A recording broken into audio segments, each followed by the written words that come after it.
Muy buenas tardes a todas y todos.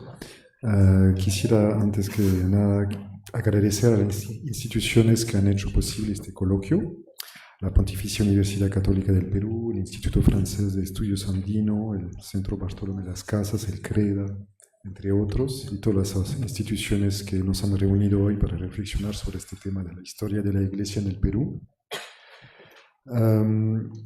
Esta es una mesa de antropología y comunicación. Nos pareció pertinente porque los proyectos de comunicación, de producción audiovisual y de mediación cultural ligados a las misiones son ya antiguos y han marcado la historia del país, especialmente del sur peruano. Pensemos que el cine amazónico misionero se remonta a la primera mitad del siglo XX, por ejemplo, o que emisoras como Radio Quiabamba, que el próximo año cumplirá 60 años, participaron directamente en la visibilización de las organizaciones sociales involucradas en las luchas sociales de la provincia de la Convención, ¿no? Incluso esta radio llegó a ser dinamitada 3 veces. Las misiones han impulsado a lo largo de décadas productos audiovisuales, proyectos educativos, publicaciones, museos, experiencias radiales que produjeron narrativas, imaginarios, experiencias sociales e incluso formas singulares de cognición estética. Estas iniciativas han participado y siguen participando en procesos de transmisión de todo tipo. Y son justamente estas experiencias las que queremos resaltar y explorar hoy. Bueno, tenemos el privilegio de contar con 3 investigadores que nos van a ofrecer miradas complementarias sobre el papel de la comunicación misionera en el sur peruano. En primer lugar, Jimena Málaga Sabogal, que nos hablará de la experiencia de las radioescuelas de los Marignol en Puno en los años 50 y 60 y cómo estas radioescuelas se complementaban con la narrativa misionera que significaba para ellos en el contexto de Guerra Fría, hacer misión y construir comunidad a través de la radio. Luego Verónica Boggio nos presentará el legado comunicacional de los padres dominicos y directores de cine, José María Torralba y José Barriales, cuyas producciones constituyen un corpus muy interesante que trasciende el propósito religioso original para convertirse en testimonio históricos de gran valor. Finalmente, Anilu Torres nos invitará a reflexionar sobre el rol histórico y actual de Radio Quiabamba en la Convención, desde su origen misionero hasta su papel como espacio de representación política, de defensa de derechos colectivos y de visibilización de voces históricamente excluidas, ¿no? Después de las intervenciones tendremos un tiempo para el diálogo y cerraremos la mesa con la proyección del documental Cachiri, el mito de la luna, realizado por Torralba y Barriales. Vamos a empezar con la ponencia de Jimena, Ondas Educativas, la Misión Marignol y las radioescuelas puneñas. Muchas gracias. Gracias por la presentación, Sebastián, y gracias por la invitación a participar en este espacio. Yo hago aquí un disclaimer porque creo que muchos de los presentes son historiadores. Yo soy antropóloga, creo que la mayoría de la mesa. Soy antropóloga, aunque he tenido también algo de formación en historia. Y este tema que voy a presentar hoy día tiene que ver con una investigación de largo aliento que hice en Radio Onda Azul, que para quienes han trabajado en el sur es un nombre referente, en verdad. Es una de las radios más antiguas, que además tiene una característica muy peculiar porque desde siempre fue una radio trilingüe, en quechua, aymara y castellano. Y una cosa que no se sabe mucho y que yo también descubrí, digamos, en el marco de mi investigación, que era más etnográfica, sobre el trabajo de la radio hoy en día, ha sido este momento en los años 60, cuando los Marinol apostaron por las radioescuelas. Así que de eso vamos a hablar el día de hoy, de manera pues un poco general por el tiempo permitido. No sé si me puedes pasar el control, sí. Si lo tengo. Ya. Gracias. Vamos a descubrir cómo funciona esto. Ya, vamos. Entonces, quería comenzar haciendo un poco una introducción a cómo llegan los Marinol al Perú. Porque en verdad los Marinol, que es una orden católica estadounidense basada en Ossining, Nueva York, en Upstate New York, es una orden que desde siempre fue una orden misionera, ¿no? Y comienza su trabajo en Asia, en China específicamente, pero en los años 40, en el medio del contexto también político chino, son básicamente expulsados y tienen que reinventarse. Y esto no es casualidad, tiene que ver mucho con la política exterior estadounidense en una guerra fría que estaba comenzando. Deciden reinventarse más que nada en América Latina. Entonces arman bases fuertes en Perú, Bolivia, en Guatemala, ¿no? En Centroamérica, y trasladan acá una forma de hacer misión que en verdad venía de convertir a los infieles, de alguna manera, ¿no? Porque ellos venían de esta experiencia en China y acá de pronto se encuentran con una realidad en la cual los católicos no solo están, sino que de hecho en Puno hubo un momento en el cual, incluso en los archivos esto aparece de esta manera, había como esta especie de indignación de qué hacen estos gringos viniendo a enseñarnos sobre la fe católica cuando acá éramos católicos, cuando Estados Unidos todavía no estaba en el mapa, ¿no? Entonces hay como una especie de respuesta algo negativa, y que también es una respuesta que tiene que ver con que los Marinol eran claramente vistos, antes que católicos, como estadounidenses, ¿no? Y llegan a Puno en el año 43, y muy pronto, en verdad, comienzan a armar proyectos que puedan permitir, de alguna manera, una política lingüística desde esa misión. ¿Por qué? Y acá hay un contexto interesante. Ellos cuando llegan a Puno, los primeros Marinol que llegan tras un curso de español de 2 semanas en Miami, y pues se dan cuenta que era un poquito insuficiente, pero no solo porque no hablaban español, sino porque la gente en Puno no hablaba español. Entonces no eran solo ellos que no estaban preparados, digamos, lingüísticamente, sino que realmente no había forma de prepararse desde afuera. Tenían que armar sus propios cursos, tenían que armar una infraestructura para que esa misión tenga sentido, y para eso tenían que armar cursos de quechua y de aymara y permitir, digamos, esa formación a sus jóvenes misioneros, ¿no? A los hermanos y los padres Marinol. Entonces, ya desde esos primeros años de la presencia Marinol en Puno, comienzan a aparecer menciones a las grandes posibilidades de la radio. Y acá hay un contexto que es en verdad mundial, porque era la época de los radialistas apasionados. Era la época en la cual la radio no solo era un medio de comunicación, era una pasión para muchas personas. Había desenterrando archivos tanto en Radio Onda Azul en Puno como en los archivos Marinol en Nueva York, donde hice este trabajo de investigación. Se encuentran, por ejemplo, cartas de personas que escribían a la radio desde Finlandia o desde Estados Unidos, qué sé yo, que habían logrado captar la señal y había fichas de registro y hemos escuchado tal cosa a tal hora, tal fecha, se captó en tal frecuencia, ¿no? O sea, era una época en la cual la radio también tenía su propio simbolismo como tecnología del futuro, etcétera, ¿no?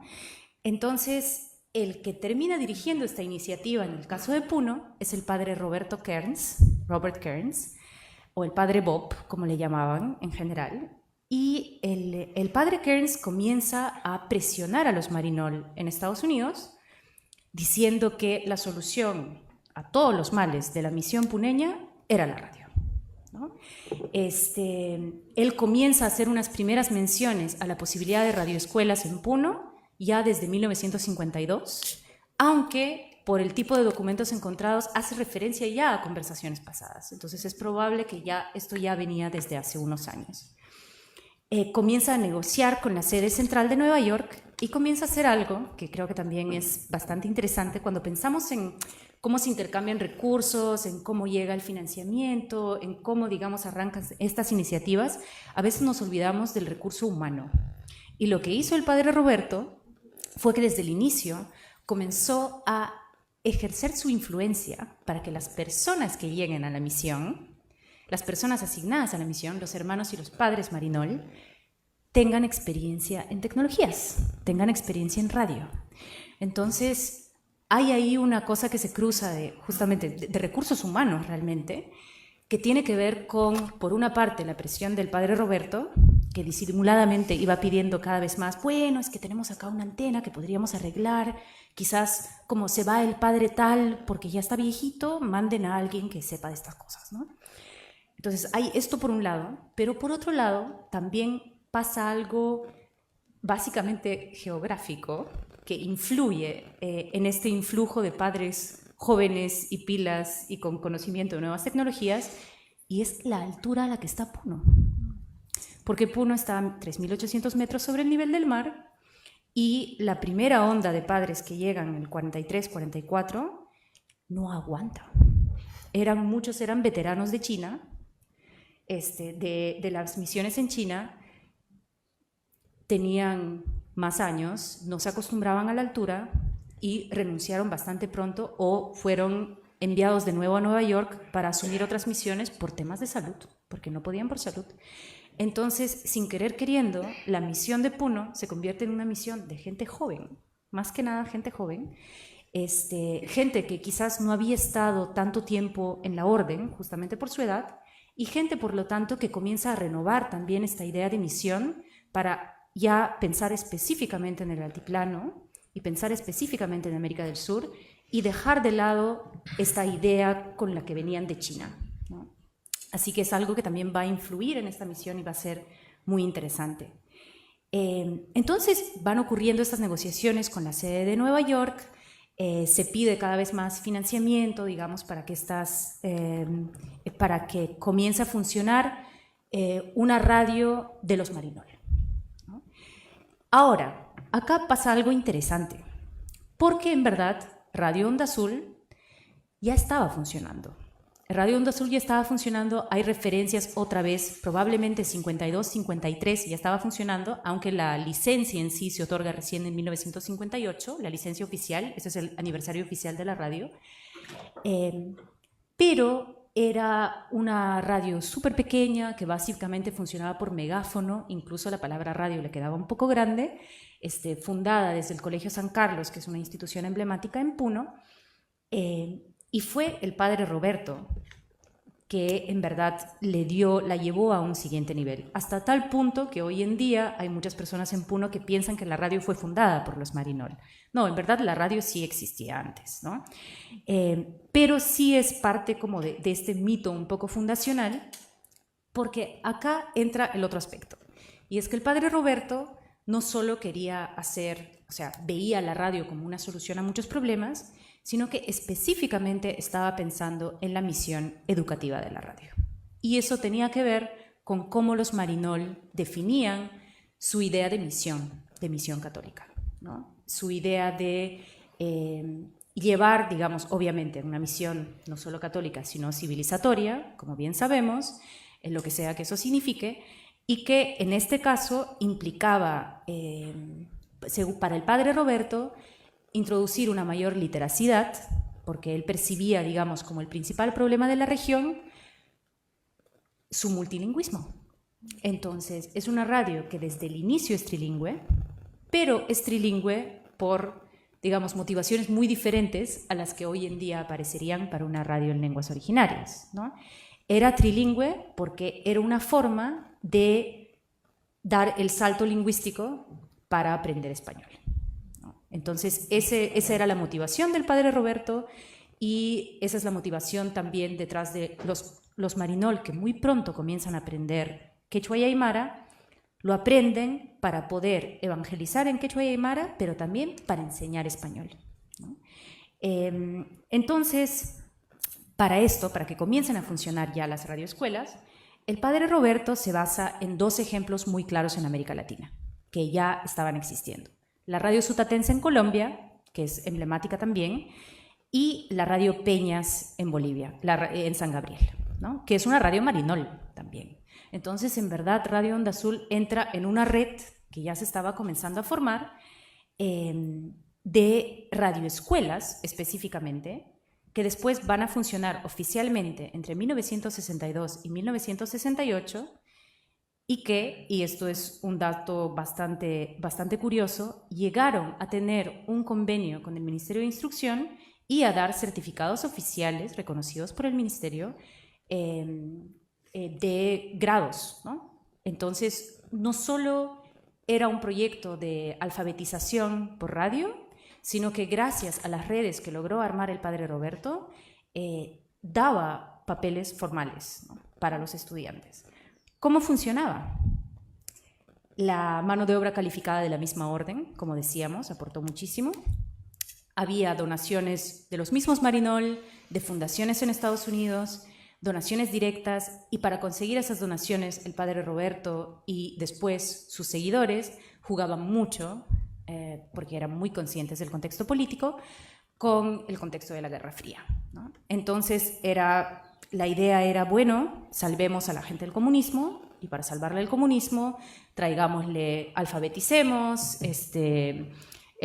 acerquémosla para ser ciudadanos ya no de segunda, ¿no? Y eso es algo que el padre Roberto repetía muchas veces, y consigamos esto para que sean mejores católicos, mejores ciudadanos, ¿no? Algo que los Marinol planteaban casi como sinónimos, ¿no?, que me parece bastante interesante. Pero además, la red por radio comienza a funcionar a partir de algo que ya existía y que fue la red de catequistas. ¿Por qué? Porque llegan los Marinol y entran como... Hay una cosa interesante ahí, ¿no? Por una parte, muchos puneños y puneñas se negaban, digamos, a esto de que vienen estos gringos a enseñarnos de la fe católica cuando acá éramos católicos hace rato, y por otra parte los Marinol llegan y dicen, acá estamos en la colonia, o sea, la gente ni se bautiza, ni se casa por iglesia, ni no sé qué, o sea, está una desgracia la iglesia católica en este lugar, ¿no? Entonces, más bien, ellos llegan a criticar todo lo que se había hecho, y es como una crítica de ambos lados. Pero lo que sí recuperan y comienzan a revitalizar desde los años 40 es la red de catequistas, que de hecho es herencia de una red de catequistas que existía desde la época colonial. Y con esta red de catequistas es que el padre Roberto comienza a armar las radioescuelas. Y acá quería mostrarles algunas imágenes. Bueno, eso es un folleto de la Academia de Educación Integral, que era un centro de entrenamiento para los monitores. Y los monitores eran los catequistas, que fueron, digamos, jalados para ser monitores de las radioescuelas, ¿no? Acá está el padre Roberto Kearns enseñándoles a los monitores cómo funciona la radio y cómo utilizar las herramientas, digamos, de la radio. Y esto es una clase. Esto es una clase de las radioescuelas. Entonces, ¿qué es lo que vemos acá? Vemos, el que está a la derecha es el monitor, están los y las estudiantes, cada escuela era en cada comunidad, y fueron muchas, ahorita les voy a mostrar un cuadro, pero fueron muchas las comunidades que estuvieron involucradas en esto, tanto en la zona quechua hablante como en la zona aymara hablante. Tenían una bandera celeste con blanco que marcaba el local de la escuela, tenían un radioreceptor que recibía solo radio onda azul, y donde varias horas al día se pasaban clases. Entonces se armaba un grupo, el monitor supervisaba la clase, o sea, no era de que cada uno en su casa estaba escuchando la radio, sí era una experiencia, digamos, social, comunal, y ahí es donde procedían a escucharla. Acá creo que, ahí está la radio chiquita. Ahí están escuchando la clase por radio, ¿no? Perdón, te quedan 2 minutos. Sí. Y de hecho, esto es algo que me parece que les puede parecer también interesante. Esto es de la revista de los Marinol, este número es de 1968, y aquí está todo lo que puedes comprar donando $47 para que los niños aymaras y quechuas, bueno, no solo niños, porque en verdad era educación para adultos, ¿no? Esto era educación para adultos y letrados.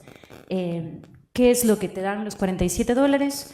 Un crucifijo, una radio, libros y un estante, una pizarra, láminas educativas, un reloj, ¿no? Y ahí estaba la radioescuela. Y solo para cerrar, como para darnos una idea de lo grande que fue esta operación, en verdad, Los estudiantes por año, al principio en 62 y 63, en la fase experimental, fueron solo unos cuantos receptores, que esto corresponde al número de comunidades, ¿verdad? No al número de estudiantes, sino al número de comunidades. Después ya a partir de 1964 van creciendo y llegan en el 66 a tener más de 6.000 estudiantes, de los cuales aprobaron el año 3.687 y terminaron con un certificado del Ministerio de Instrucción. Así que ya tengo que acabar, lo siento, pero esta es la radio hoy día, sigue ahí, es la radio más antigua del altiplano peruano, sigue transmitiendo en 3 idiomas, ha quedado esta herencia de las radioescuelas de una manera muy curiosa, resaltada últimamente por la pandemia, cuando Radio Onda Azul volvió a dar clases por radio. Así que nada, lastimosamente no nos da tiempo para más, pero yo feliz de conversar con ustedes. Muchas gracias. Bueno, ahora le damos la palabra a Verónica Boggio para su ponencia Voces e Imágenes de la Evangelización, Comunicación Audiovisual y Mediación Cultural en la obra misionera de Torralba y Barriales.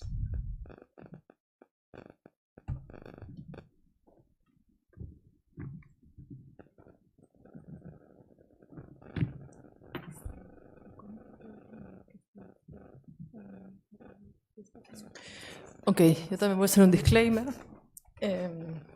Mi presentación es básicamente visual, o sea que un poco esa va a ser como la fuente desde donde vamos a hablar, conversar. Quiero empezar un poco enmarcando el espacio territorial, donde se enmarca un poco el trabajo, sobre todo los dominicos. En diciembre de 1898, el Papa León XIII convocó en Roma el Concilio Plenario Latinoamericano, que reunió a arzobispos y obispos de toda la región. Y ahí se hizo un llamado urgente a abrir nuevas misiones en territorios difíciles de acceso, ¿no? Que especialmente estaba enfocada en la Amazonía. Se crearon 3 prefecturas apostólicas, la de San Francisco de Ucayali, en manos de los franciscanos, la de San León del Amazonas, asignada a los agustinos, y la de Santo Domingo de Urubamba, confiada a la Orden de los Predicadores, ¿no? Quienes establecieron su base en el convento de Santo Domingo en Cusco. Aquí podemos ver un poco el territorio, ¿no? Entonces, a principios del siglo fue redistribuida territorialmente a esas 3 órdenes la selva peruana, y vamos a enfocar un poco lo que fue el caso de los dominicos. Ahí lo que me interesaría marcar un poco es los diferentes periodos en los que los dominicos han tenido una producción audiovisual, sobre todo enfocadas desde lo que podríamos llamar cine doméstico, cine amateur, producciones de reportajes. Y vamos a pensar ahorita en unos 5 momentos, ¿okay? Voy a ir rápido con esto para poder entrar luego a enfocarme en una etapa específica, que es el trabajo de los padres Torralba y Barriales. Un primer momento es la primera película misional de 1926. Esta primera película, llamada Misiones Dominicas del Perú, es una película muda que se narraba en vivo en su momento y cuenta la historia de un misionero que se adentra en la selva para desarrollar una misión, que luego se pierde en el monte y es salvado después de tener una visión de Santa Rosa de Lima que lo guía hacia el río más cercano.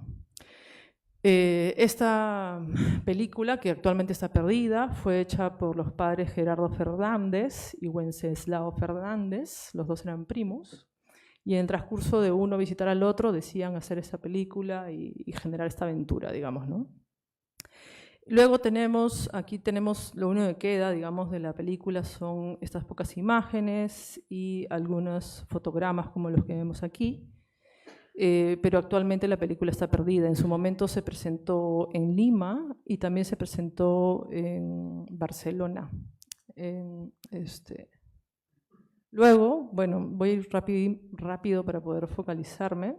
Un segundo momento es el del cine doméstico. Aquí ya nos vamos a los años 50, 60, y era una práctica común que los misioneros de entonces tuvieran cámaras de foto y algunas cámaras en ese momento cuando salieron, digamos, al mercado internacional, las cámaras de 8, Super 8 y en algunos casos de 16 milímetros.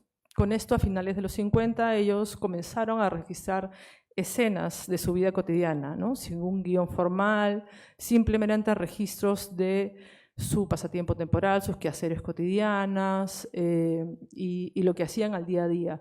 El fin de esto era sobre todo mostrarles a sus familias, a veces mandaban las imágenes, pero también, como obviamente los misioneros eran españoles, iban a los viajes a España a mostrar a su familia cómo era su vida en las misiones. Era una manera de formar y de mostrarle a sus familias su vida en las misiones. Y ahí, bueno, es bien interesante porque es un ejemplo muy particular de cine doméstico, en realidad, desde ese punto de vista, ¿no? Y ahí un poco empieza el trabajo de Joaquín Barriales. Él recuerda en una entrevista reciente que se le hizo como parte de la investigación que en ese tiempo, dice, todos tenían cámaras para hacer fotos fijas y cámaras de Super 8, pero no hacían guiones concretos. Era como un hobby, películas familiares, para enseñar a sus familias cómo era su misión. Es un poco lo que él refiere, ¿no? Entonces tenemos el tercer momento, que son las producciones amateurs de Torrealba y Barriales. Y esto sucede a partir de los 60 en adelante. En esta etapa se practica, en la práctica, digamos, cinematográfica va cogiendo ya más un carácter. Primero se empezaron con la práctica de hacer diapositivas narradas. Antes de que ellos empezaran a hacer películas, lo que era usual es que, como se hacía mucha fotografía, sobre todo el padre de Torrealba era un aficionado a la fotografía y ha hecho un gran desarrollo en la misión de fotografías, de un archivo fotográfico muy rico, ¿no? Y lo que hacían al inicio era coger entre 150 a 100 fotografías que se trabajaban en diapositivas seriadas, que luego o eran narradas en vivo en audio o eran pasadas con un audio de un magnetófono en vivo que narraba lo que se veía en la secuencia de imágenes de las diapositivas. Entonces esto fue como la primera expresión para contar una historia, ¿no? Fue como la primera herramienta que empezaron a utilizar. Hasta el día de hoy hay muchas de estas diapositivas y también esto hizo el salto, digamos, a las maneras de hacer toda la parte de la propaganda y la divulgación de estas maneras de contar la vida en la misión. Entonces, luego de esto, Torrealba empezó a hacer registros más específicos y se juntó junto con Joaquín Barriales, que trabajaba mucho también en la radio. Los dos vienen también de estar en esos espacios dentro de diferentes misiones de la zona.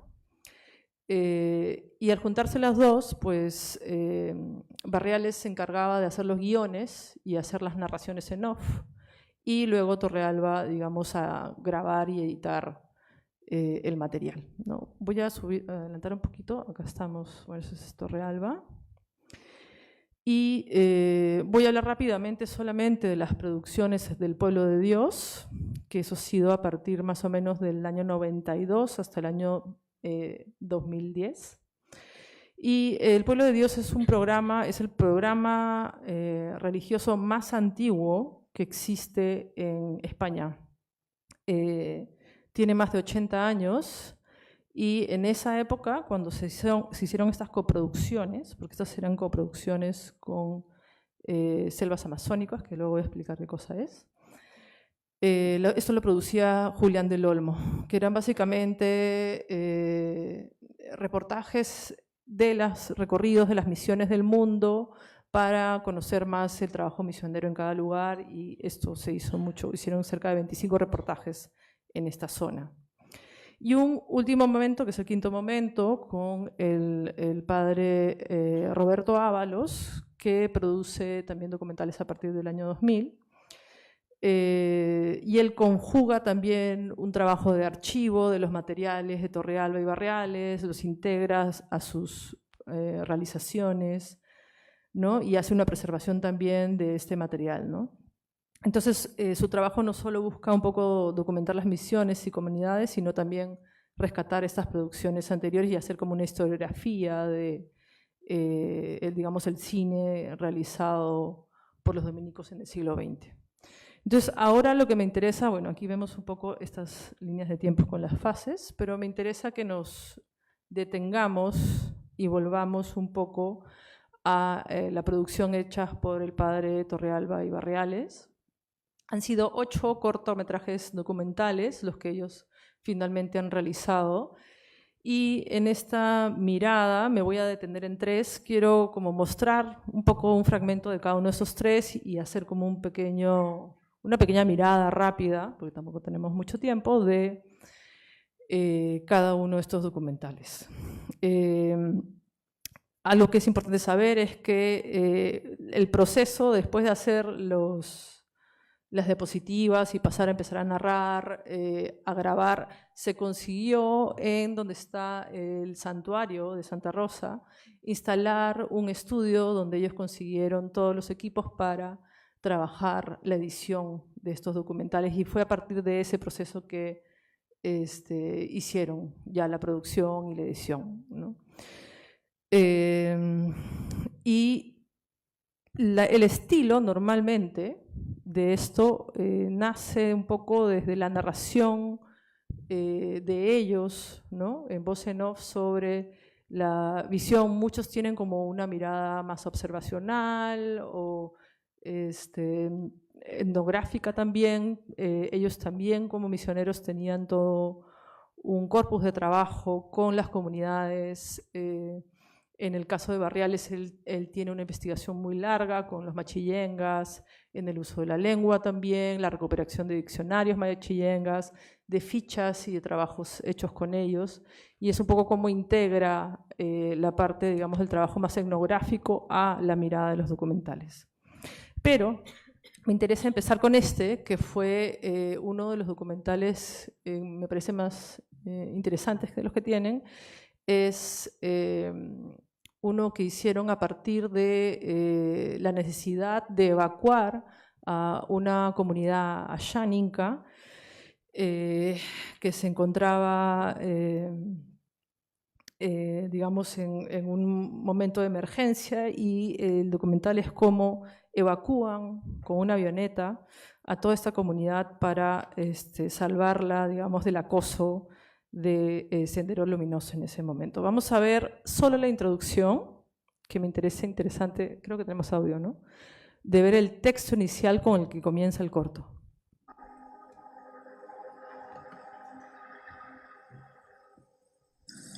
Juro que no callaré donde y cuando haya seres humanos que tengan que soportar el sufrimiento y la humillación. Siempre debemos tomar partido. La neutralidad ayuda al opresor, nunca al oprimido.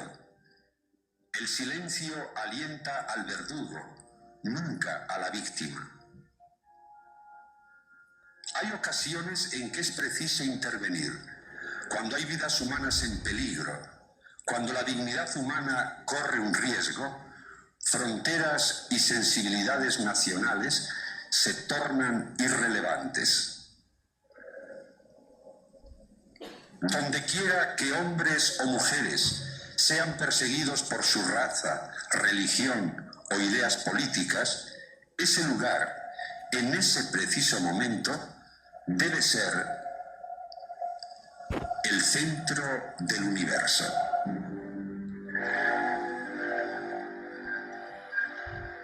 Bueno, vemos aquí un poco esta intro que de alguna forma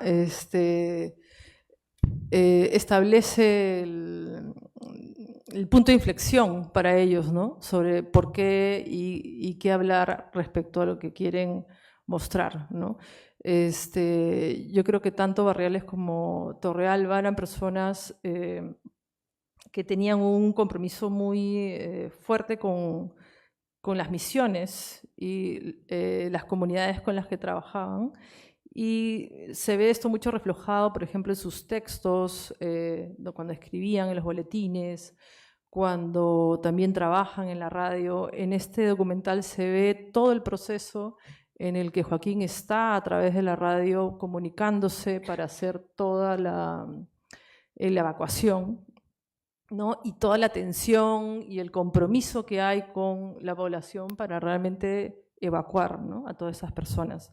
El corto se llama El Centro del Universo y a eso le sigue un segundo corto que se llama Empezar a vivir allá en gas del Pagoreni, y digamos que uno es digamos, el momento en que los sacan de esa zona, pero el segundo es ya cuando se reasientan, donde llegan, y ahí hay mucho más reflexión sobre el contexto de la relación con la opresión por Sendero, todo lo que tanto ellos como misioneros han presenciado, la relación de eso con cómo los indígenas han vivido eso, ¿no? Me parece interesante, poner esta intro porque creo que habla bastante de la mirada y lo que ellos querían como mostrar, ¿no? Otro corto que me parece también muy distinto a este y que creo que también es muy interesante, llamado Los Cubapacoris, es un viaje que hacen estos dos padres a una expedición al Alto Ticumpiña, y ahí un poco la visión, la mirada de este corto es muy distinta, ¿no?, a la anterior.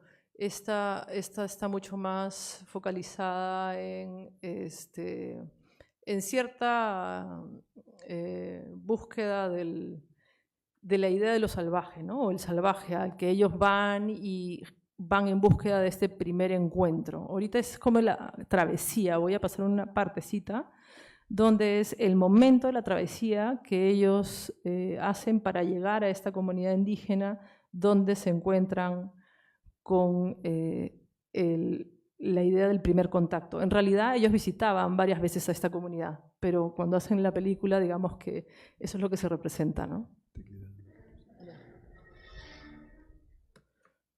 Nadie durmió esa noche. La selva tuvo más ruido que nunca. Y cuando los insectos y batracios callaban, el silencio nos crispaba los nervios. Tampoco el amanecer nos trajo la tranquilidad deseada. Nuestro cuerpo reaccionaba a niveles de supervivencia primaria. Fueron los días quienes dieron la primera señal de alarma. Olieron el fuego de las hogueras Cubapacoris. Bello e incierto el amanecer de aquel día.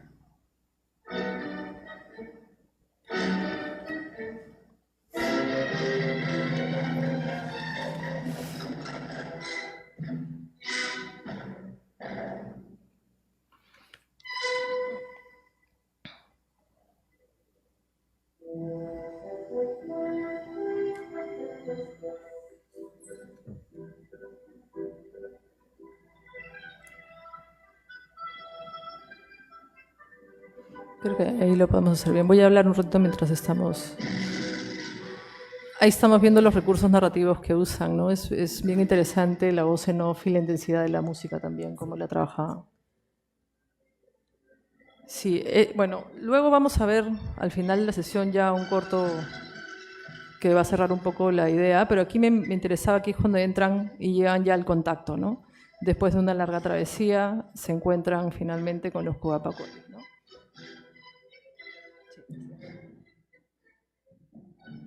Lo voy a dejar ahí. Solo para cerrar, lo que me interesaba un poco hacer al cierre del tema era un poco mostrar como dos caminos en base al trabajo de estos dos realizadores, de cuál era el contexto, la visión de por qué se hacían estas producciones. Por un lado había un trabajo de propaganda, todo esto, igual como lo que ha mostrado Jimena, también funcionaba una manera de llegar a distribuir todas estas películas en España y hacer un circuito que sucedía en España a lo largo de escuelas, misiones, congregaciones, diferentes espacios, en donde se proyectaban estas imágenes como una forma de propaganda para tener dos objetivos: reclutar nuevos misioneros, que nuevos misioneros entren a querer trabajar en la selva, y también levantar fondos, ¿no? Levantar fondos que pudieran funcionar para subvencionar las misiones de manera directa. Entonces yo creo que como de manera general esto sucedía en la dinámica de la institución cuando llegaba a Selvas Amazónicas, que es la institución central en Madrid, que organiza, que se funda en algún momento para organizar todas las misiones que estaban en selva en Perú. Desde el lado de Torrealbas y Barriales es distinto, ¿no? Su objetivo, su visión y su amor, digamos, o su pasión por la mirada y el cine y su relación con los pueblos indígenas y la necesidad de mostrar lo que ellos estaban conociendo, ¿no? Creo que hay como dos niveles distintos en ese objetivo de realizar estas películas. Bueno, creo que el tiempo ya me acordó y me quedo. La dejo a Ana Lu. Muchas gracias. ¿Sabes si está la presentación allí? Creo que hay que abrirla. Sí, ahora Anilu nos va a presentar su ponencia que se llama Ondas de representación evangélica y política religiosa. Súper, gracias. Sí, ahí lo veo. Hola, ¿qué tal? ¿Cómo están? Espero que bien. Bueno, para mí en realidad es una alegría poder compartirles un poco del trabajo de Radio Quillabamba. Quizás para los que no saben dónde está Quillabamba, está en la región Cusco. De hecho, es la capital de la provincia más grande del Cusco actualmente y donde además está ubicada uno de los distritos más ricos del país, de donde se extrae justamente el gas natural, el gas de camisea. Allí está, el distrito se llama Megantoni, ¿no? Y eso está justamente en la provincia de la Convención. Como les decía, la capital es la ciudad de Quillabamba. Allí llegan los padres dominicos también y son quienes fundan esta radio comunitaria, que obviamente nace con una misión de evangelización también. Y si bien la radio nace en 1966, obviamente la historia empieza casi 60 años antes, que es con la llegada de los primeros misioneros dominicos a esta zona del país. Y ellos llegan justamente y se encuentran con un contexto obviamente bastante complejo. Era épocas donde habían hacendados. De hecho, Quillabamba perteneció en su momento a la hacienda Santa Ana, que luego lo donan esos territorios y se convierte en la capital de la provincia. Se encuentra también con un proceso de migración, producto justamente de la explotación del caucho. Esto también es un punto interesante, digamos, de la particularidad que tiene la radio y la misión de los dominicos en esta zona, porque no solo se encuentran con una población, digamos, andina, sino también amazónica, ¿no? Aquí hay comunidades machiguengas desplazadas justamente por la migración producto de la explotación del caucho, y además hay comunidades de otro tipo de dialectos como el Yine, por ejemplo, y hay otros más, que se acentuaron justamente en la zona que hoy se conoce como Alto Urubamba, que está límite con Madre de Dios, límite con Ucayali también. Y esto, digamos, lo menciono porque también va a ser interesante en la historia de las misiones dominicas en esta zona, considerando la extensión geográfica, digamos, y justamente las distancias, ¿no? Hoy para llegar al Alto Urubamba, prácticamente una de las formas de llegar es por una travesía de poco más de 8, casi 10 horas en bote, y de hecho solo una anécdota. Cuando tuve la oportunidad de trabajar en la radio, recuerdo claramente que uno de los primeros reportes que recibíamos en la radio era que un bote había naufragado en lo que hoy se llama como el Pongo del Mainique, donde cada año los profesores llegan a la zona de Camisea, por ejemplo, a través de estos botes, travesías de 8 o 10 horas, para justamente llegar a las escuelas. Y esto justo se da en el mes de febrero, que es la temporada más alta de lluvias. Y es justamente donde obviamente aumenta el caudal y hace que la zona del Pongo se convierta en una zona bastante peligrosa. Pero retomando un poco a los inicios, justamente como les mencionaba, de la historia de las misiones dominicas en esta zona, como les mencionaba, era época de hacendados, era época de migración, gente de Puno, gente de Abancay principalmente, que llegaban, como les decía, por la explotación de caucho, pero también porque empezaban las primeras plantaciones de café y cacao, que son productos hasta ahora muy importantes y configuran parte de la economía de la zona, pero también porque digamos, era un lugar en donde todavía había, digamos, espacio y oportunidades, todavía eran haciendas que, digamos, concentraban muy poca gente y, digamos, había esta oportunidad de hacer otro tipo de comercios también en el lugar. Entonces, este es el contexto con el que se encuentran los padres dominicos.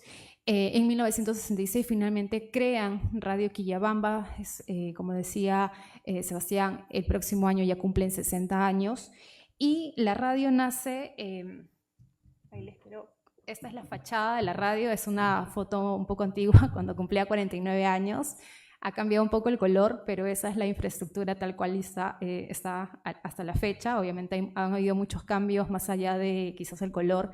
Es que hoy en día lograron cumplir, por ejemplo, que puedan tener transmisión por streaming y por justamente redes sociales también.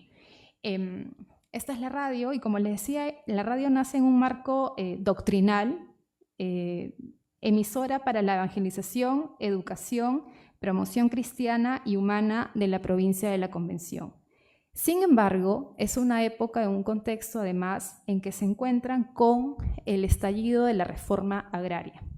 Como ustedes saben, la reforma agraria, digamos, explota en 1969 con el gobierno de Velasco. Sin embargo, años antes, en esta misma provincia, los diferentes sindicatos y comunidades campesinas empiezan con las primeras movilizaciones de la reforma agraria, que, digamos, es como el estallido inicial en esta zona de la provincia de la Convención, y justamente es un contexto que además agarran a la radio, es decir, como puente justamente para dar a conocer su voz de denuncia, de protesta contra una estructura social, contra las haciendas principalmente y contra el mismo, digamos, gobierno central, en el sentido de la falta de apoyo a los agricultores del campo. Entonces, es una primera intervención también y un papel fundamental que realiza la radio, porque empieza a recoger justamente la voz de las diferentes organizaciones sociales, y eso va a ser un punto importante para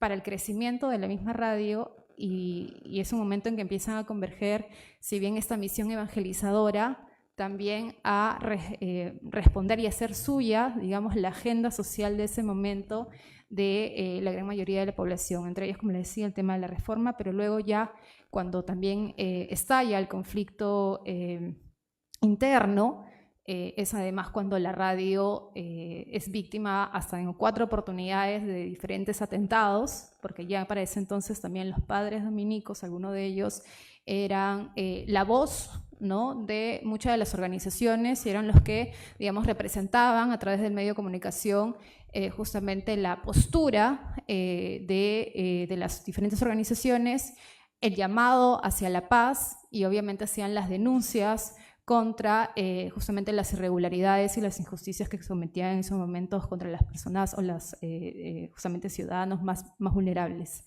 Entonces, cuando incluso se registran esos atentados, es la misma comunidad, desde el sentido de pertenencia de la radio, de hacerla suya, que incluso van en muchas de estas ocasiones y son los que protegen las antenas de transmisión, son los que muchas veces también salían, obviamente, a apoyar la radio, y entonces es una experiencia, un acercamiento que quizás, no lo sé, ya esto es de una hipótesis, quizás cuando nace la radio, como les decía, con esta misión evangelizadora principalmente y educadora, a lo mejor los mismos padres dominicos no se lo esperaban, ¿no?, que hacer de la agenda social parte incluso de su programación. Hoy en día y hasta ahora, por ejemplo, la Federación de Campesinos tiene su programa a las 5 de la mañana, de hecho, de paso, es el horario en que arranca la programación de la radio. También hay programación de las Del mismo, por ejemplo, hospital de la ciudad de Quillabamba, hay programas también de la Fiscalía, y en su momento, bueno, y hasta ahorita, por supuesto, así como hablaba Jimena, si bien en el caso de Radio Onda Azul era una radio trilingüe, en el caso de Radio Quillabamba era quechua, castellano, y hasta hace algunos años atrás lograron incorporar también el machiguenga dentro de su programación. Es una lástima que ya no haya seguido, pero creo que eso también refleja, digamos, todavía la brecha, el acercamiento entre la radio y también las comunidades de la Amazonía, que además por un tema geográfico están bastante alejadas y quizás todavía hay un trabajo de acercamiento y de hacer suya la agenda también específica que tienen ellos, que es muy diferente a la gente de la ciudad, por supuesto, pero obviamente eso quizás da para otra exposición adicional. Pero entonces, la radio además, quería volver al punto de que nace bajo 3 bases, ¿no? La democratización de la comunicación, justamente como les mencionaba, es la participación de las organizaciones. Les comentaba un poco del esquema, la programación que tienen ellos y de cómo hacen para incluir las diferentes voces. Hay, como les menciono, una pluralidad de voces, o incluso si los padres dominicos no necesariamente tienen que empatizar o hacer suya la agenda de organizaciones como la SUTEP o de la misma Federación de Campesinos. Sin embargo, ellos tienen programación y tienen un espacio, a veces van de hasta de 1 hora, dentro de la radio.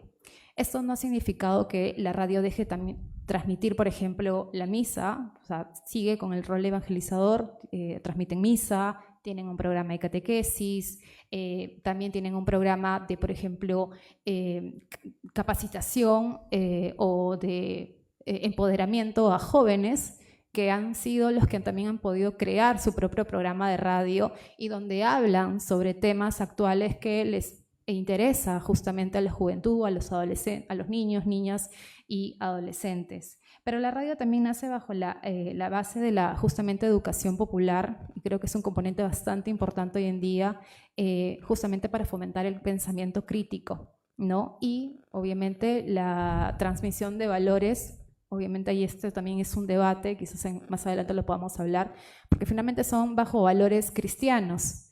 Eso para algunas otras personas quizás puede ser también hasta cierto punto un límite, ¿no? Hasta qué punto la influencia de los padres dominicos o, por ejemplo, de la religión puede también tener ciertos límites en la agenda de personas que a lo mejor no conversen o no sean católicas, ¿no? Eso también es un debate interesante, hasta qué punto quizás personas que no tienen tanta cercanía con la misma misión dominica puedan sentirse representadas dentro de su programación. Eso es también me parece un tema o un punto bastante importante.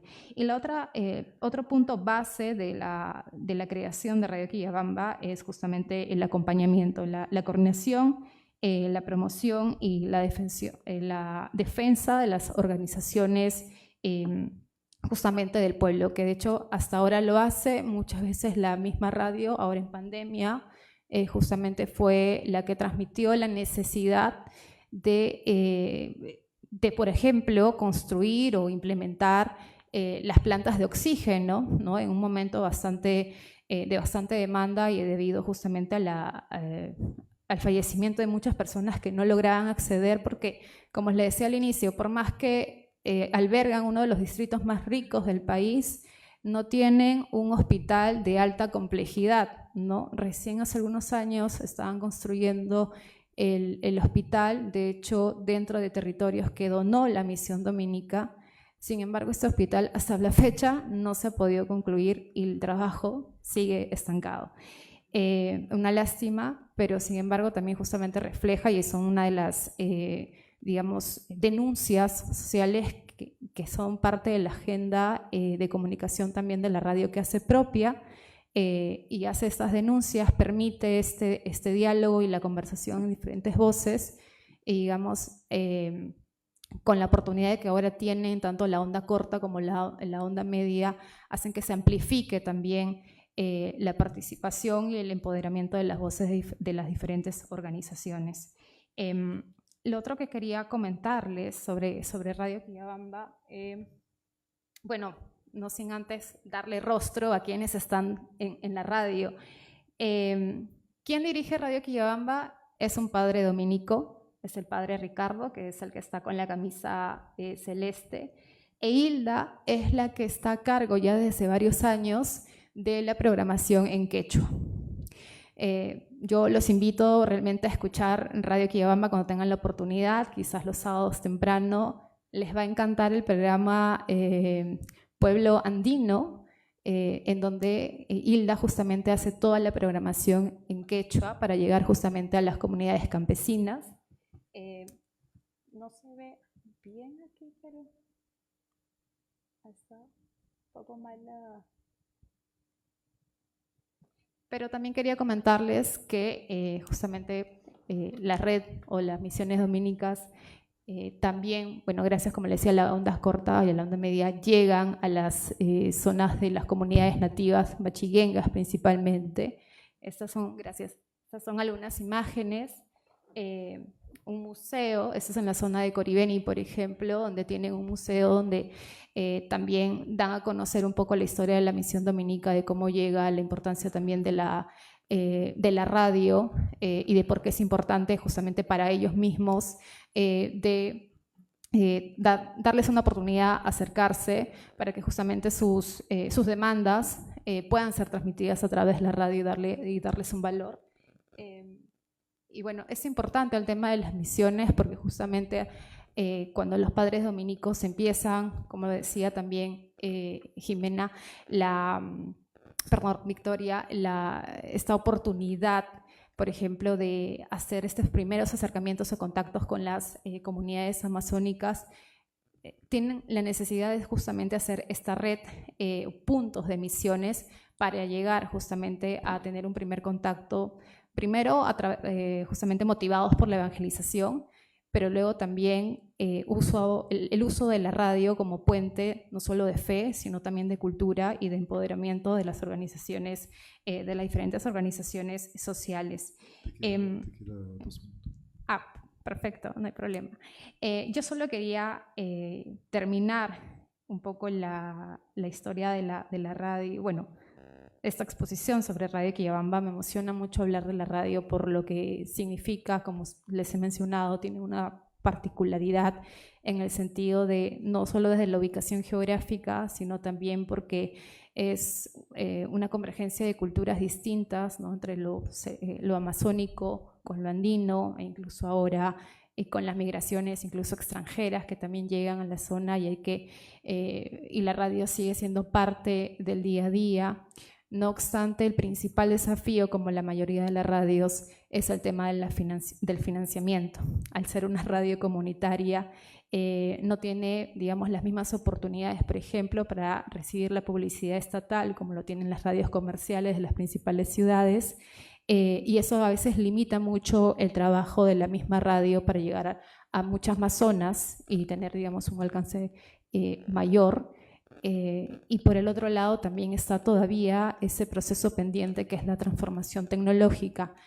Han demorado mucho en poder justamente adaptarse, creo que la pandemia aceleró un poco el proceso, sin embargo hoy en día lo realizan.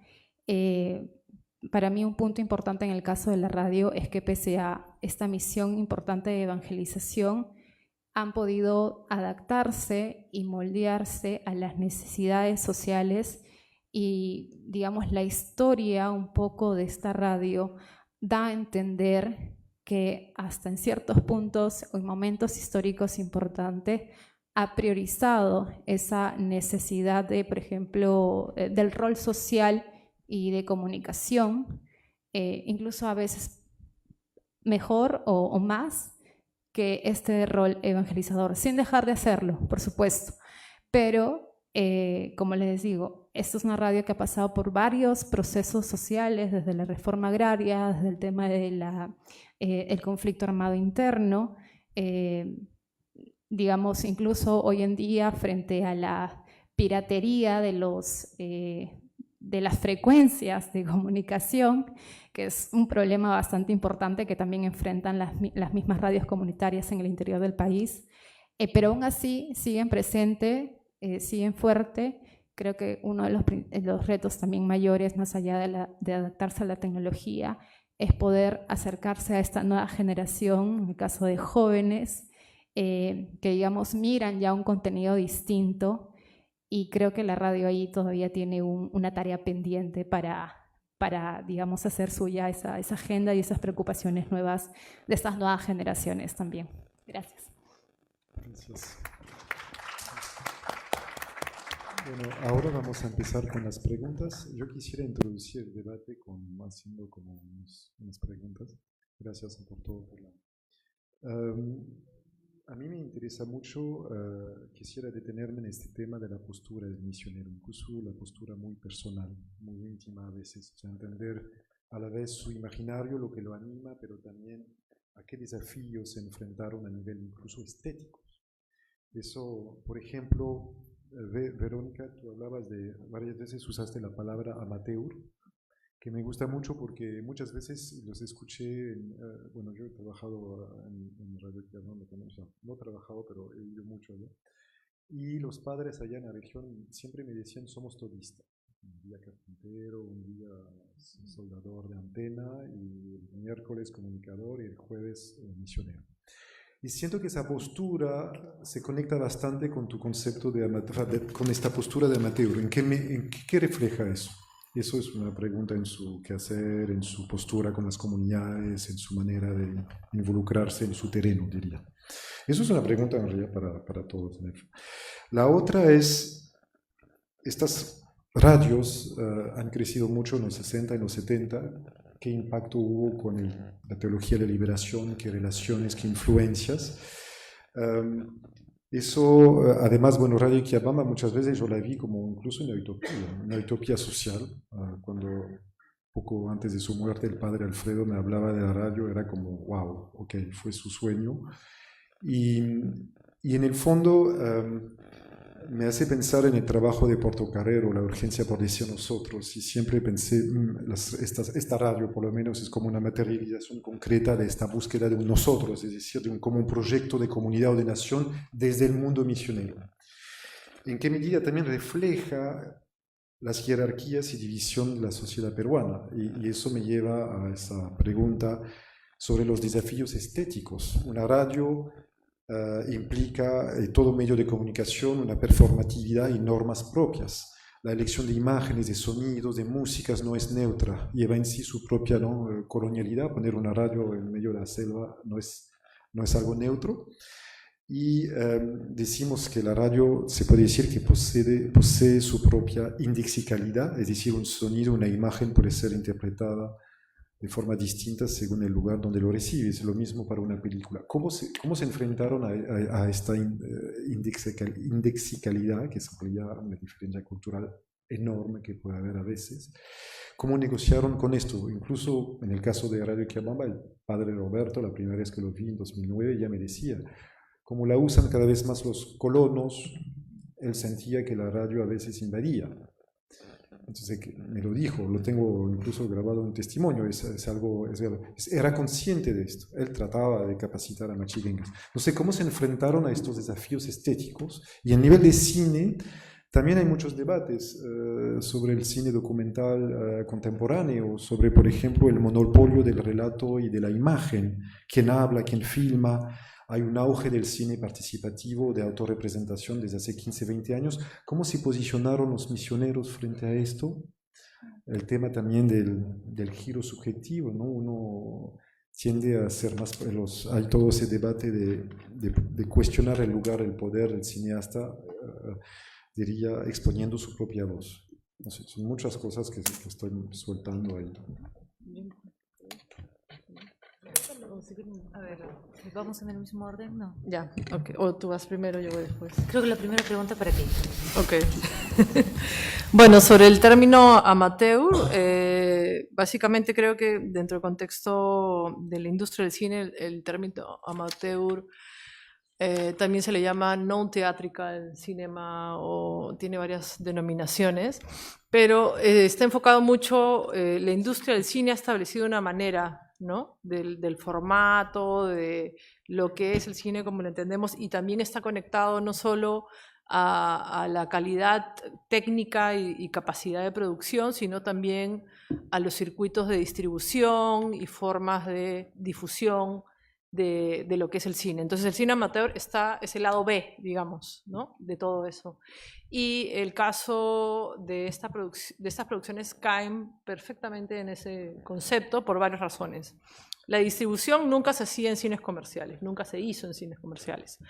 Tenía su propio sistema de distribución. En el proceso de investigación logré inclusive en España entrevistar a las personas. Básicamente era un padre, Fray Amador, que se dedicaba a hacer esta distribución junto con algunos otros en el camino, pero era directamente llegar a sus focos de, digamos, de públicos objetivos, por llamarlo de una manera, que eran circuitos de escuelas, también habían algunos casos, ¿cómo se dice?, lugares de ancianos, también, y lo que hacía básicamente ese padre, él contaba que se dedicó casi más de 30 años a hacer estos circuitos y recorrió más de 42, 45 provincias en España, básicamente llevando estos 8 documentales, ¿no? Que eran material de propaganda. O sea, igual en ese contexto también tiene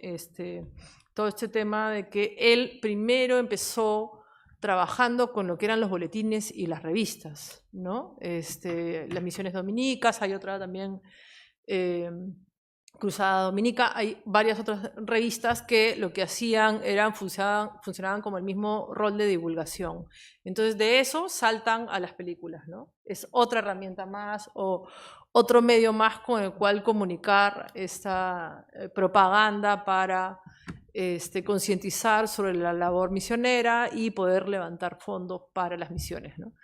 Eso ya es otro circuito, que no tiene nada que ver con el cine como lo conocemos, y ahí entra en el acápite amateur. Y otro lado es la propia producción y la visión que ellos tenían. A pesar de ser un todista, como dices tú, que no tener una experiencia técnica, no tener formación como realizadores, ellos deciden plantear su voz y tener un discurso, ¿no? A través de las películas. Y el cine amateur se caracteriza por eso, ¿no? Por gente que no tiene la capacidad técnica, no tiene la capacidad de producción, pero hace un cine que tiene un sello propio, ¿no? Eso básicamente sobre lo amateur.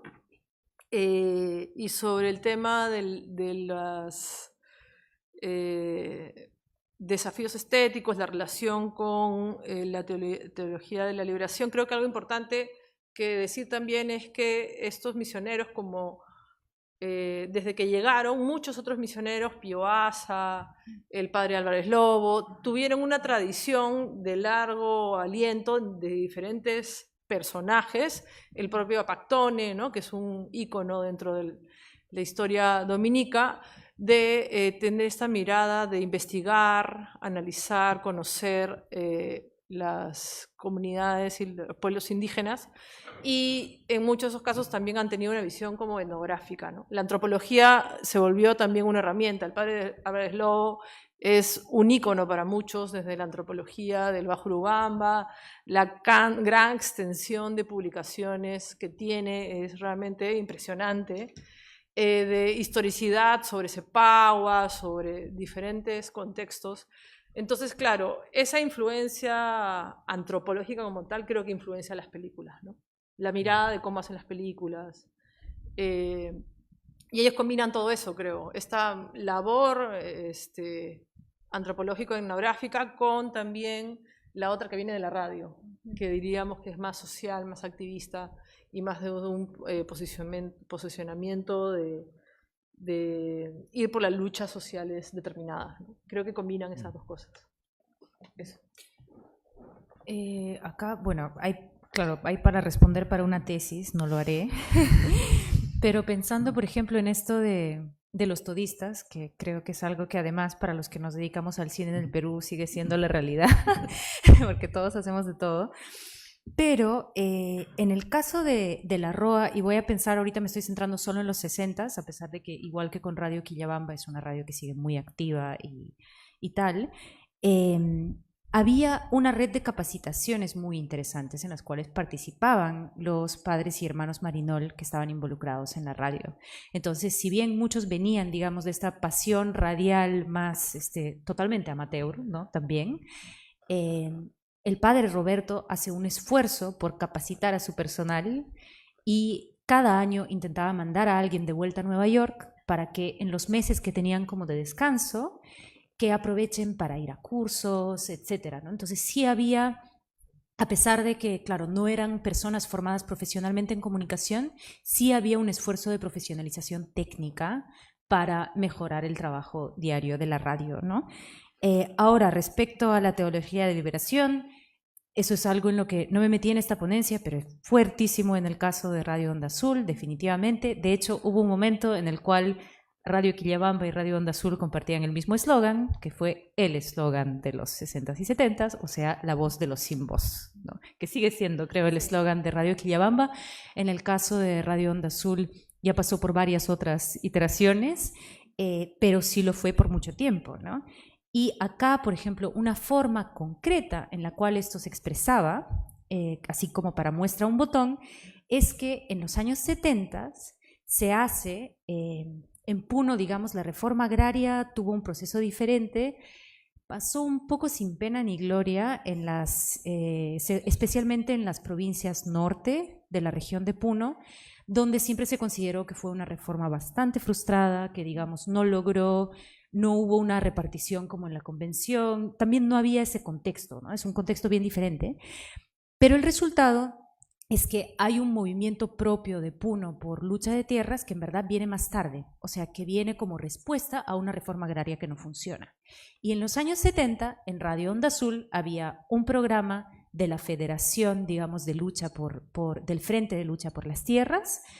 Había muchos de los padres Marinol, tanto los que estaban involucrados en la radio como los que no, que eran, en verdad casi todos estaban en la radio de una manera u otra, que fueron de mano en mano acompañando algunos de estos procesos de toma de tierras en la parte norte, en la parte quechua de Puno.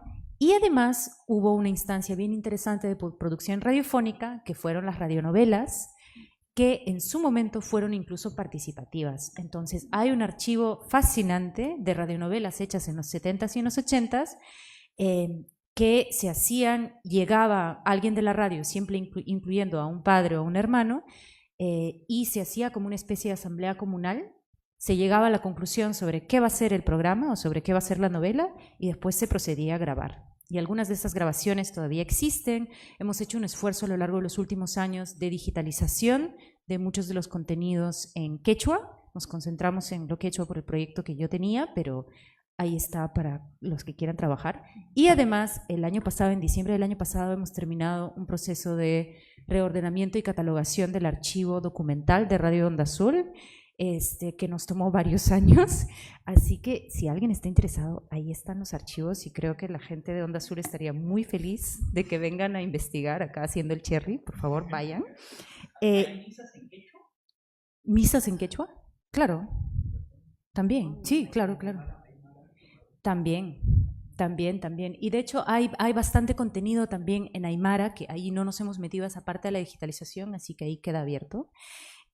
Pero solo para cerrar con esta última pregunta que hacía Sebastián, que me parece bien interesante sobre los desafíos estéticos, que es algo que quizás pensamos en la imagen, pero definitivamente está presente también en lo sonoro.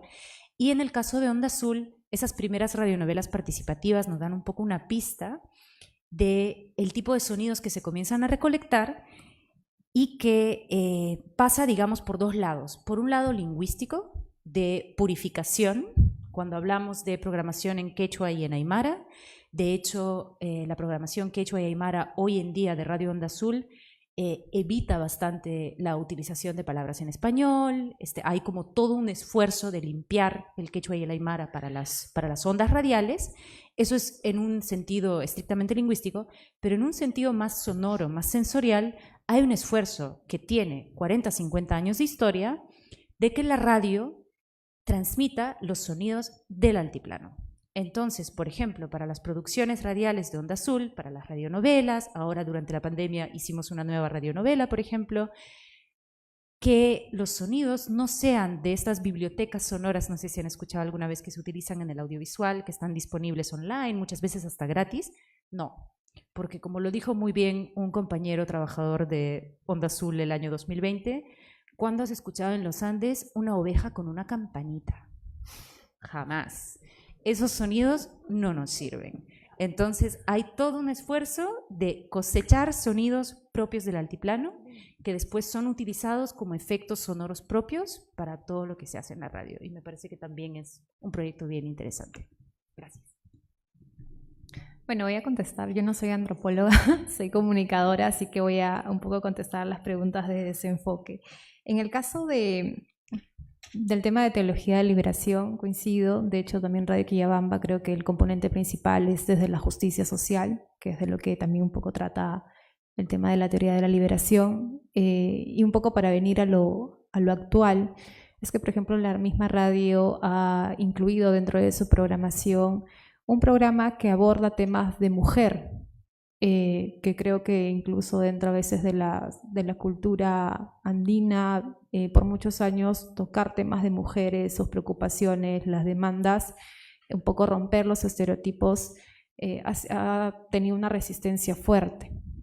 Hoy aborda esos temas, incluso desde jóvenes. O sea, hay una Ada, por ejemplo, es una de las que participa dentro de ese programa, se llama La Conductora, que es una abogada bastante joven y que aborda esos temas y que además, bueno, ella ampliamente, digamos, y con la libertad que amerita además, se presenta abiertamente como una persona feminista, por ejemplo. Y que si bien uno podría pensar que incluso ese concepto podría tener cierta resistencia en una radio dominica, pues no lo es, porque justamente ahí te das cuenta de la pluralidad de voces que puede tener una radio comunitaria, justamente que abre el debate de diferentes zonas, de diferentes temas y además con argumento. Y por el otro lado, como les decía, el tema de justicia social, la radio todavía, como ves, sigue siendo bastante activa y trata cada vez que se puede de seguir involucrando a las mismas organizaciones sociales. Muchas de ellas poco a poco al parecer van desapareciendo, lo que no solamente es algo que está ocurriendo en provincia, creo que también a veces aquí en Lima, estas organizaciones que por muchos años fueron sólidas, digamos, poco a poco están careciendo un poco de representatividad. Sin embargo, en el caso de la convención, todavía se está haciendo un trabajo bastante fuerte, incluso parte de los padres, justamente de hacer renovar las convocatorias. Me refiero a que sigan participando dentro de la programación. Algunos prefieren retirarse ya por diferentes convicciones, pero aún así, digamos, la radio sigue siendo una puerta abierta para las diferentes organizaciones vivas.